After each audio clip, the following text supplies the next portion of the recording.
Bonjour à tous, c'est Jean-Luc Roux sur sa chaîne YouTube. Aujourd'hui, nous allons parler de l'approvisionnement de la France en uranium. En effet, la France est sous la pression sino-russe pour son approvisionnement pour ses centrales nucléaires. Pour sécuriser son approvisionnement en uranium, Orano signait en octobre dernier un partenariat avec la Mongolie. Et oui, vous avez bien compris, la Mongolie. Le rapprochement critique de la Russie et de la Chine avec les fournisseurs historiques d'uranium français menace directement le système énergétique de la France qui est fondé, comme vous le savez, sur le nucléaire. En octobre 2023, le groupe Orano, anciennement Areva, et la société d'investissement public LLC Erdenes Mongol ont signé un accord à long terme d'exploitation de la mine d'uranium de Zhoukh-Ovo dans le désert de Gobi en Mongolie. Ce contrat fait suite à la rencontre entre les présidents français et mongols et vise à diversifier les sources d'approvisionnement en uranium de la France suite au coup d'État au Niger. En effet, l'uranium pour la France est une ressource stratégique. L'énergie nucléaire est un avantage stratégique crucial pour la France. Selon le ministère de l'Environnement, le nucléaire représente 75% du mix électrique français, soit un peu plus de 40% de son mix énergétique. Alors que l'Europe est en proie à la crise énergétique, le nucléaire permet à la France d'assurer une partie de son autonomie énergétique et de bénéficier d'une source d'énergie propre et compétitive à l'export. Pour faire fonctionner les 56 réacteurs nucléaires en activité, la France a besoin de 8000 à 9000 tonnes d'uranium naturel par an. L'uranium naturel est extrait sous forme de poudre jaune qui est ensuite transmise dans une usine de conversion chimique. Il est ensuite transformé en tétrafluorure d'uranium, le UF4, puis en hexafluorure d'uranium, le UF6. L'UF6 est alors enrichi à l'aide de centrifugeuses avant d'être transformé en oxyde d'uranium, le combustible final destiné aux centrales nucléaires. 4 étapes sont donc nécessaires dans ce processus de transformation de l'uranium. L'extraction, la transformation chimique, l'enrichissement et enfin la fabrication du combustible. Si Orano maîtrise totalement ou en partie chacune de ces 3 étapes, la France n'extrait plus d'uranium naturel sur son sol depuis 2001. Par conséquent, la France est entièrement dépendante de l'étranger concernant l'approvisionnement en uranium naturel. Si être souverain serait de choisir ses dépendances, la concentration des sources d'approvisionnement en uranium autour de quelques pays questionne la pérennité du système énergétique français. Les risques liés à cette concentration de sources d'approvisionnement en uranium est certain. En effet, sur les 10 dernières années, la France a importé 88 200 tonnes d'uranium naturel. Selon le comité Euratom, ces importations proviennent majoritairement de 4 pays.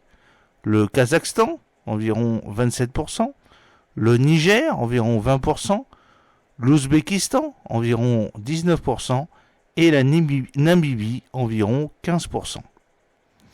Ainsi, 80% de l'extraction provient de 4 pays.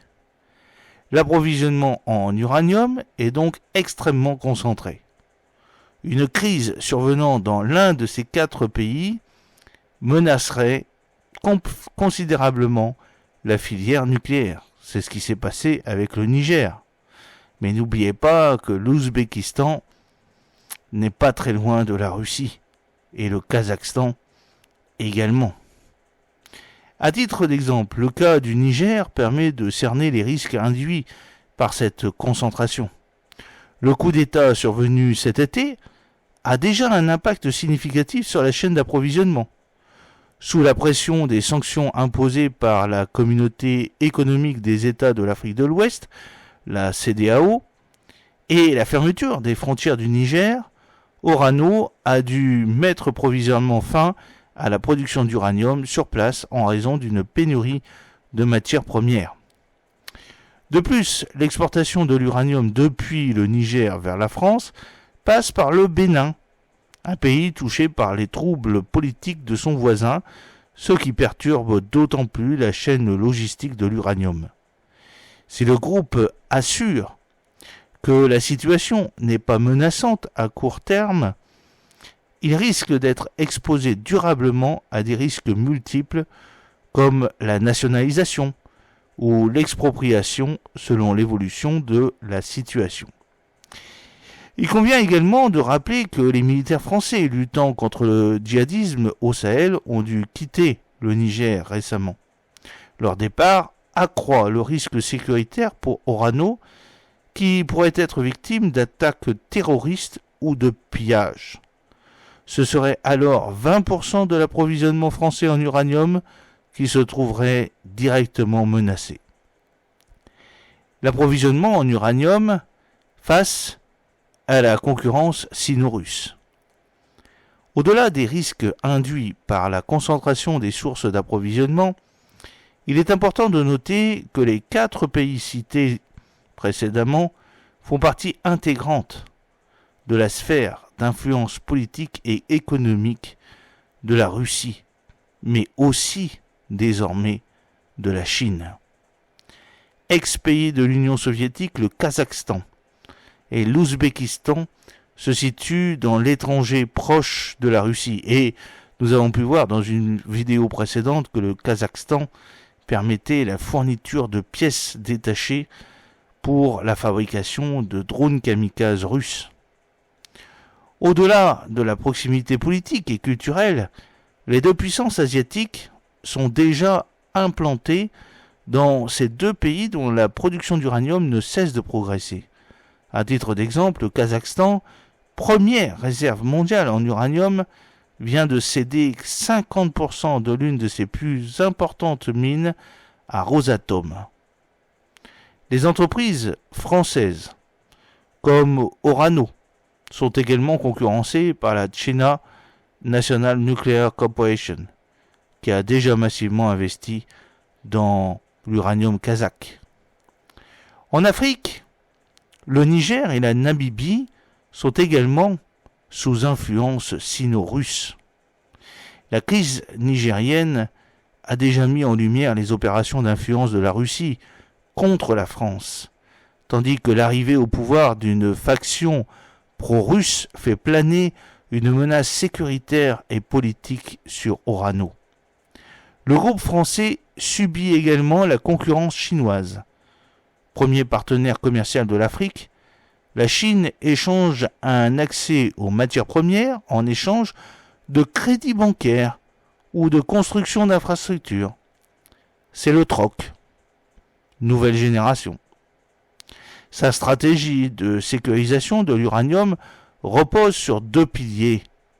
Et oui, le Niger et la Namibie. C'est dans ce cadre qu'elle a investi 480 millions de dollars au Niger dans l'exploration et l'exploitation de mines d'uranium. La Chine est également le second partenaire commercial de la Namibie et a investi plus de 2 milliards de dollars dans la mine d'Usab, première source d'uranium en Afrique. Alors, une faiblesse en cas de crise géopolitique. L'approvisionnement de la France en uranium est également soumis à la menace d'une guerre économique et informationnelle dans laquelle la Chine et la Russie déploient des stratégies d'influence et de contre-influence à l'égard de la France, comme les Russes ont pu le faire au Niger par exemple. La France a subi de nombreux revers diplomatiques ces dernières années, comme au Mali, au Burkina, en Centrafrique ou au Maghreb. Le risque d'une déconvenue similaire en Namibie n'est donc pas à écarter compte tenu du ressentiment anti-français et des ingérences de ses adversaires stratégiques. D'un point de vue géopolitique, la dépendance à ces 4 pays, le Kazakhstan, je rappelle, l'Ouzbékistan, la Namibie et le Niger, pose la question de la sécurité de nos approvisionnements en cas de conflit avec la Chine et la Russie. Un scénario que l'on ne peut pas exclure compte tenu de la tension diplomatique et militaire ambiante. Face à leurs puissants voisins, comment réagiraient le Kazakhstan et l'Ouzbékistan? Prendraient-ils le risque de s'opposer à la Russie ou à la Chine pour défendre leurs intérêts commerciaux? Bien entendu non, puisque le Kazakhstan est en fait la plaque tournante des pièces détachées pour fabriquer des armes au niveau de la Russie. Et donc il s'alignerait certainement sous la contrainte, ou même pas. En cas de déstabilisation de la région ou de crise politico-militaire avec la Russie, pratiquement la moitié de nos approvisionnements en uranium se trouveraient menacés. La même question se pose avec les pays africains.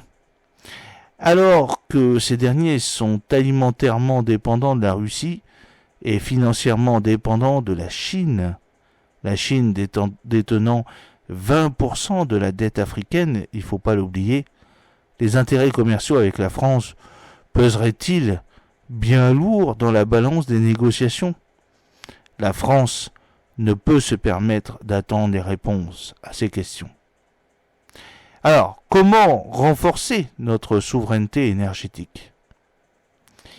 La stratégie d'approvisionnement français en uranium comporte un risque majeur. 40% de l'approvisionnement énergétique français est menacé en cas de crise géopolitique avec le monde russe ou chinois. Le contrat signé entre la France et la Mongolie répond à une contrainte d'approvisionnement de court terme.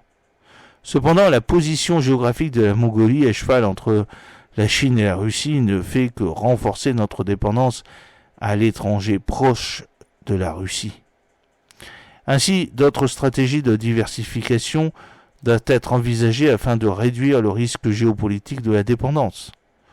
Une première possibilité consiste à diversifier les sources d'uranium vers d'autres zones géographiques échappant à l'influence sino-russe.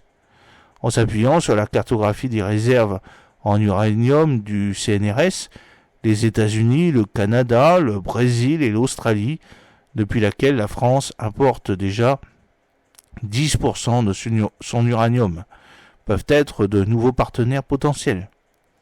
Cela dit, cette option comporte la faiblesse de renforcer notre dépendance au monde anglo-saxon et d'accroître considérablement les coûts de transport de l'uranium. Une deuxième stratégie consiste à faire baisser la part du nucléaire dans le mix énergétique français, afin de réduire la dépendance à l'uranium. Cela réduirait néanmoins l'avantage stratégique que procure l'énergie nucléaire à la France et nécessiterait de développer des sources d'énergie alternatives fossiles ou renouvelables, moins efficientes, tant sur le plan économique qu'environnemental. Finalement, la diversification des sources d'uranium met la France face à des dilemmes politico-économiques. Le manque de diversification menace l'autonomie énergétique de la France, à l'image des récents événements au Niger. Pour garantir sa souveraineté énergétique, la France pourrait miser sur des opérations d'influence afin de contrer les ingérences étrangères et promouvoir ses intérêts à l'étranger. C'est d'ailleurs dans ce sens que la revue de défense stratégique de 2022 a érigé l'influence comme la 6e fonction stratégique de la politique de défense française. Une autre piste, c'est de créer des centrales nucléaires au thorium. Je vous invite à aller voir ma petite vidéo sur le thorium. Les Chinois ont commencé à construire des centrales nucléaires au thorium. Pourquoi ne le faisons-nous pas? J'espère que cette petite vidéo vous a plu. N'oubliez pas de cliquer sur le pouce bleu pour la promouvoir, de vous abonner si ce n'est pas encore fait, et de partager cette vidéo sur vos réseaux sociaux. À très bientôt, finalement, Jean-Luc O.